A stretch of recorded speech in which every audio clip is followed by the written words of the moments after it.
आइए हमारे हमारे प्रिय भाई बहनों को यीशु मसीह के नाम से हमारा नमस्कार और आज के बाइबल वचन के लिए आप सबको को हम प्रेम से स्वागत करते हैं। आइए हम प्रार्थना करेंगे और परमेश्वर के वचन को ओर जाएंगे। प्यारे पिता परमेश्वर, धन्यवाद देते प्रभु, पवित्र शास्त्र के हर एक वचन पवित्र लोगों के द्वारा पवित्र आत्मा के उत्तेजन से दिया गया है। वही पवित्र आत्मा आज भी इस वचनों को हमें समझा दे, सिखा दे और इसके प्रकटीकरण में दे दे प्रभु, ताकि हम सबों को आशीष मिले। यीशु मसीह के नाम से मांगते पिता, आमीन आमीन। पहला शामिल 16। और यहोवा ने शमूएल से कहा, मैंने शाऊल को इसराइल पर राज्य करने के लिए तुच्छ जाना है, तो कब तक उसके विषय में विलाप करता रहेगा? अपने सींग में तेल भर के चल, मैं तुझको बेतलेहमी इशाई के पास भेजता हूं, क्योंकि मैंने उसके पुत्रों में से एक को राजा होने के लिए चुना है। शमूएल बोला, मैं क्यों कर जा सकता हूं? यदि शाऊल सुन लेगा तो मुझे घात करेगा। यहोवा ने कहा, एक बच्चिया साथ ले जाकर कहना कि मैं यहोवा के लिए यज्ञ करने को आया हूं, और यज्ञ पर इशाई को न्योता देना, तब मैं तुझे जता दूंगा कि तुझको क्या करना है, और जिसको मैं तुझे बताऊं उसी को मेरी ओर से अभिषेक करना। तब शमूएल ने यहोवा के कहने के अनुसार किया और बेतलेहम को गया। उस नगर के पुरनिये तरतराते हुए उससे मिलने को गए और कहने लगे, क्या तो मित्र भाव से आया है कि नहीं? उसने कहा, हां, मित्र भाव से आया हूं। मैं यहोवा के लिए यज्ञ करने को आया हूं। तुम अपने अपने को पवित्र करके मेरे साथ यज्ञ में आओ। तब उसने इशाई और उसके पुत्रों को पवित्र करके यज्ञ में आने का न्योता दिया। जब वे आए तब उसने एलियाब पर दृष्टि करके सोचा कि निश्चय जो यहोवा के सामने है वही उसका अभिषिक्त होगा। पर तो यहोवा ने शमूएल से कहा, न तो उसके रूप पर दृष्टि कर और न उसके ढील की ऊंचाई पर, क्योंकि मैंने उसे अयोग्य जाना है। क्योंकि यहोवा का देखना मनुष्य का सा नहीं है। मनुष्य तो बाहर का रूप देखता है, परंतु यहोवा की दृष्टि मन पर रहती है। तब इशाई ने अबीनादाब को बुलाकर शमूएल के सामने भेजा और उससे कहा, यहोवा ने इसको भी नहीं चुना। फिर इशाई ने शम्मा को सामने भेजा और उसने कहा, यहोवा ने इसको भी नहीं चुना। यूं ही इशाई ने अपने 7 पुत्रों को शमूएल के सामने भेजा और शमूएल इशाई से कहता गया, यहोवा ने इन्हें नहीं चुना। तब शमूएल ने इशाई से कहा, क्या सब लड़के आ गए? वह बोला, नहीं, लहुरा तो रह गया और वह भेड़ बकरियों को चरते रहा है। शमूएल ने इसे से कहा, उसे बुलवा भेज, क्योंकि जब तक वह यहां न आए तब तक हम खाने को न बैठेंगे। तब वह उसे बुलाकर भीतर ले आया। उसके तो लाली झलकती थी और उसकी आंखें सुंदर और उसका रूप सुडौल था। तब यहोवा ने कहा, उठकर इसका अभिषेक कर, यही है। तब शमूएल ने अपना तेल का सिंग लेकर उसके बाइयों के मध्य में उसका अभिषेक किया, और उस दिन से लेकर भविष्य को यहोवा का आत्मा दाऊद पर बल से उतरता रहा। तब शमूएल उठकर रामा को चला गया और यहोवा का आत्मा शाऊल पर से उड़ गया, और यहोवा की ओर से एक दुष्ट आत्मा उसे घबराने लगा। और शाऊल के कर्मचारियों ने उससे कहा, सुन, परमेश्वर की ओर से एक दुष्ट आत्मा तुझे घबराता है। हमारा प्रभु अपने कर्मचारियों को जो उपस्थित हैं आज्ञा दे कि वे किसी अच्छे वीणा बजाने वालों को ढूंढ ले आए। जब जब परमेश्वर की ओर से दुष्ट आत्मा तुझ पर चढ़े तब तक वह अपने हाथ से बजाए और तो अच्छा हो जाए। शाऊल ने अपने कर्मचारी से कहा, अच्छा, एक उत्तम बजवेया देखो और उसे मेरे पास लाओ। तब एक जवान ने उत्तर देके कहा, सुन, मैंने बेतलेहमी यिशै का एक पुत्र को देखा जो वीणा बजाना जानता है और वह वीर योद्धा भी है और बात करने में बुद्धिमान और रूपवान भी है और यहोवा उसके साथ रहता है। तब शाऊल ने दूतों के हाथ यिशै के पास कहला भेजा कि अपने पुत्र दाऊद को, जो भेड़ बकरियों के साथ रहता है, मेरे पास भेज दे। तब यिशै ने रोटी से लदा हुआ एक गधा और कुप्पा भर के दाखमधु और बकरी का एक बच्चा लेकर अपने पुत्र दाऊद के हाथ से शाऊल के पास भेज दिया। और दाऊद शाऊल के पास जाकर उसके सामने उपस्थित रहने लगा और शाऊल उससे बहुत प्रीति करने लगा और वह उसका हथियार ढोने वाला हो गया। तब शाऊल ने यिशै के पास कहला भेजा कि दाऊद को मेरे सामने उपस्थित रहने दे, क्योंकि मैं उससे बहुत प्रसन्न हूं।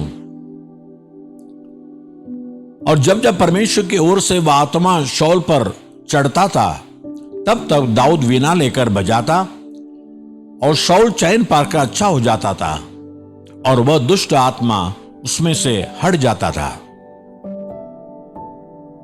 पहला थिस्सलुनीकियों पहला अध्याय।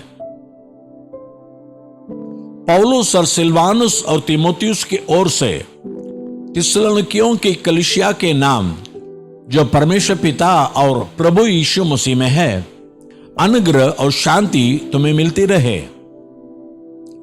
हम अपनी प्रार्थनाओं में तुम्हें स्मरण करते और सदा तुम सबके विषय में परमेश्वर का धन्यवाद करते हैं और अपने परमेश्वर और पिता के सामने तुम्हारे विश्वास के काम और प्रेम का परिश्रम और हमारे प्रभु यीशु मसीह में आशा की दृढ़ता को लगातार स्मरण करते हैं। और ए भाइयों, परमेश्वर के प्रिय लोगों, हम जानते हैं कि तुम चुने गए हो, क्योंकि हमारा सुसमाचार तुम्हारे पास न केवल वचन मात्र ही में, वरन सामर्थ्य और पवित्र आत्मा और बड़े निश्चय के साथ पहुंचा है। जैसे तुम जानते हो कि हम तुम्हारे लिए तुम में कैसे बन गए थे और तुम बड़े क्लेश में पवित्र आत्मा के आनंद के साथ वचन को मानकर हमारी और प्रभु की सी चाल चलने लगे, यहां तक कि मकिदुनिया और अखाया के सब विश्वासियों के लिए तुम आदर्श बने। क्योंकि तुम्हारे यहां से न केवल मकिदुनिया और अखाया में प्रभु का वचन सुनाया गया, पर तुम्हारे विश्वास की जो परमेश्वर पर है, हर जगह ऐसी चर्चा फैल गई है कि हमें कहने की आवश्यकता ही नहीं, क्योंकि वे आप ही हमारे विषय में बताते हैं कि तुम्हारे पास हमारा आना कैसा हुआ और तुम कैसे मूर्तों से परमेश्वर की ओर फिरे, ताकि जीवते और सच्चे परमेश्वर की सेवा करो और उसके पुत्र स्वर्ग पर से आने की बाट जोते रहो, जिसे उसने मरे हुओं में से जिलाया, अर्थात यीशु की, जो हमें आने वाले प्रकोप से बचाता है।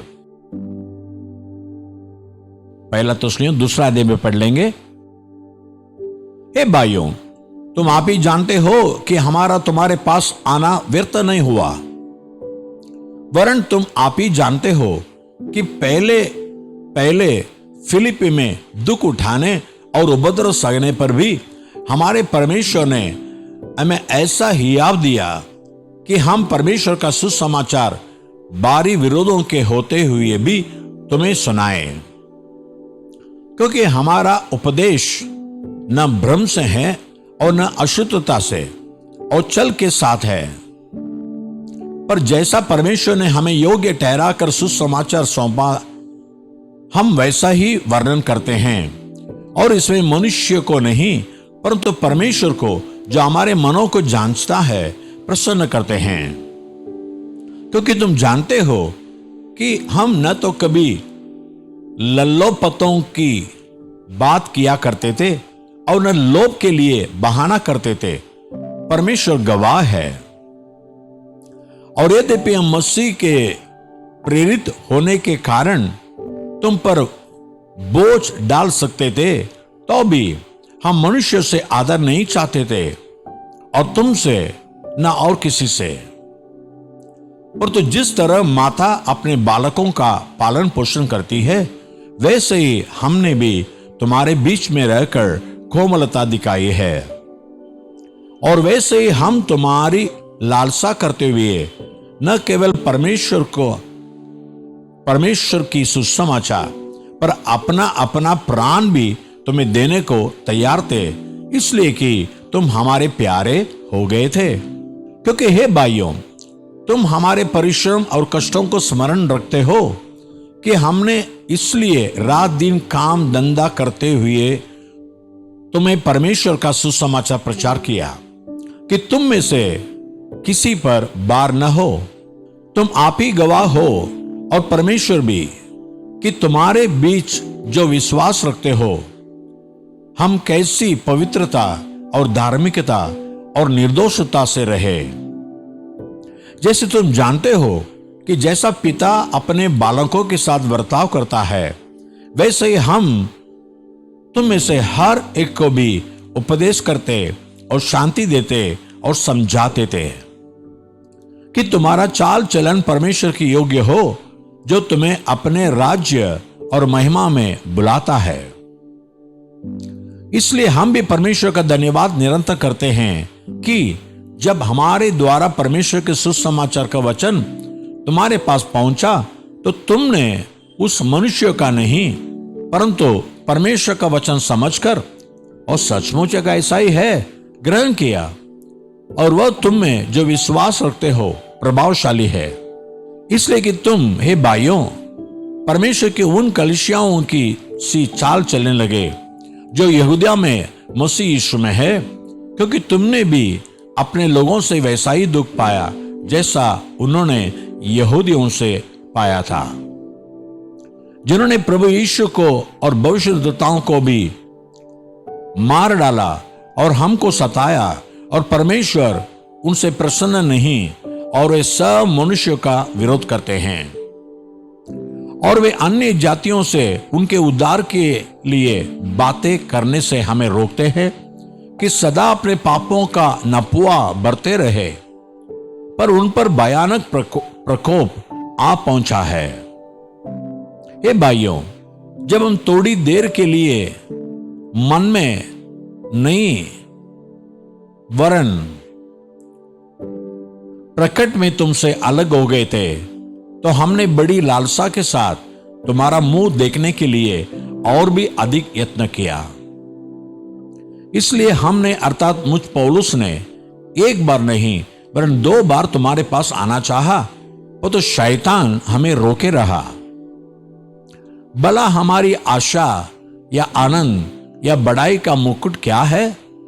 क्या हमारे प्रभु यीशु मसीह के सम्मुख उसके आने के समय तुम ही न होगे? हमारी बड़ाई और आनंद तुम ही हो। अब गिनती 21 अध्याय 1 वचन से 19 वचन तक पढ़ेंगे।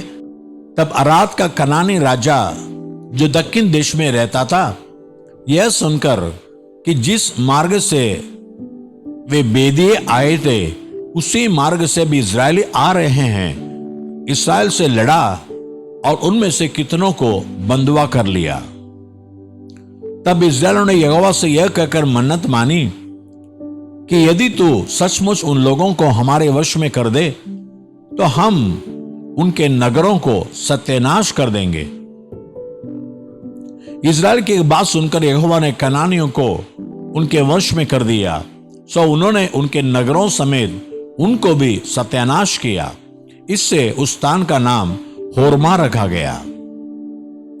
फिर उन्होंने होर पहाड़ से कूच करके लाल समुद्र का मार्ग लिया कि एदोम से बाहर बाहर घूम कर जाए, और लोगों का मन मार्ग के कारण बहुत व्याकुल हो गया।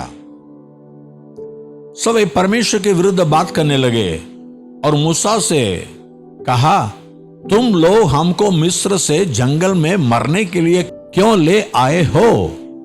यहां न तो रोटी है और न पानी, और हमारे प्राण इस निकम्मी रोटी से दुखित है। सो यहोवा ने उन लोगों में तेज विश्व वाले सांप भेजे जो उनको डसने लगे और बहुत से इजरायली मर गए। तब लोग मूसा के पास जाकर कहने लगे, हमने पाप किया है कि हमने यहोवा के और तेरे विरुद्ध बातें की है। यहोवा से प्रार्थना कर कि वह सांपों को हमसे दूर करे। तब मूसा ने उनके लिए प्रार्थना की। यहोवा ने मूसा से कहा, एक तेज विश्व वाले सांप की प्रतिमा बनवाकर खंभे पर लटका। तब जो सांप से डसा हुआ उसको देख ले, वह जीवित बचेगा। तो मूसा ने पीतल को एक सांप बनवाकर खंभे पर लटकाया। तब सांप के डसे हुए में से जिसने उस पीतल के सांप को देखा वह जीवित बच गया। फिर इस्राएल ने कूच करके ओबात में डेरे डाले और ओबात से ले कूच करके अबारीम नाम डिगो में डेरे डाले और पूर्व की ओर मोआब के सामने के जंगल में है। वहां से कूच करके उन्होंने जेरेत नाम नाले में डेरे डाले। वहां से कूच करके उन्होंने अर्नोन नदी जो जंगल में बहती और यमोरे के देश से निकलती है उसकी परली और डेरे खड़े किए, क्योंकि अर्नोन मोआबियों और एमोरियों के बीच होकर मोआब देश का सिवाना ठहरा है।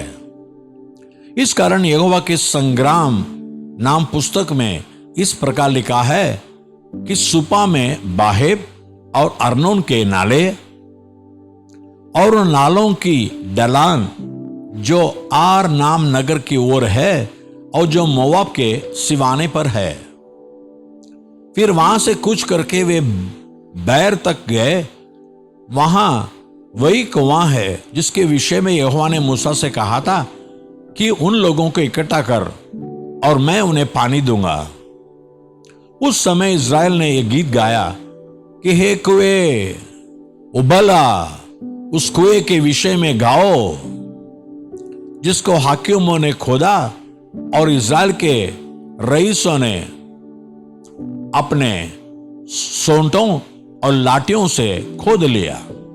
फिर वे जंगल से मथाना को और मथाने से नहलियल को और नहलियल से बामोत को चले गए। तो यहां एक बात देखते हैं, जब लोग मूसा के विरुद्ध और परमेश्वर के विरुद्ध बात करने लगे, परमेश्वर ने सांप को भेजा। वो सांप उनको डसने लगे। तो मूसा ने कहा, परमेश्वर ने कहा इसकी प्रतिमा में एक सांप बनाकर खड़ा करो, उसको देखने वाले बच जाएंगे। ये चिन्ह है यीशु मसीह का। यीशु मसीह हमारे पाप के रूप धारण कर कर पेड़ पर यानी कलवरी क्रूस पर चढ़ाया गया। आज उसके ओर जो भी विश्वास के साथ देखते हैं उनको जुदार जरूर मिलती है और पाप या शैतान उन पर प्रभाव नहीं कर सकता। क्यों ना हम प्रार्थना करें, प्रभु हम भी तेरे ओर देखते हैं, पाप और शैतान हमारे सामने हार जाए। प्यारे पिता परमेश्वर धन्यवाद देते हैं, जैसे मूसा के द्वारा डसने वाला सांप के प्रतिमा में एक पीतल का सांप बनवाकर उसे लकड़ी के ऊपर लटका दिया, वैसे यीशु मसीह भी हम पापी हमारे लोभ को धारण कर कर कलवरी क्रूस में अपने आप को बलिदान किया। आज जो भी यीशु की ओर देखते हैं वे पाप से छुटकारा पाने दे, उद्धार का निश्चय पाने दे और स्वर्ग का हकदार बनने दे। यीशु मसीह के नाम से मांगते पिता, आमीन और आमीन। God bless you. परमेश्वर आपको आशीष करे। आमीन।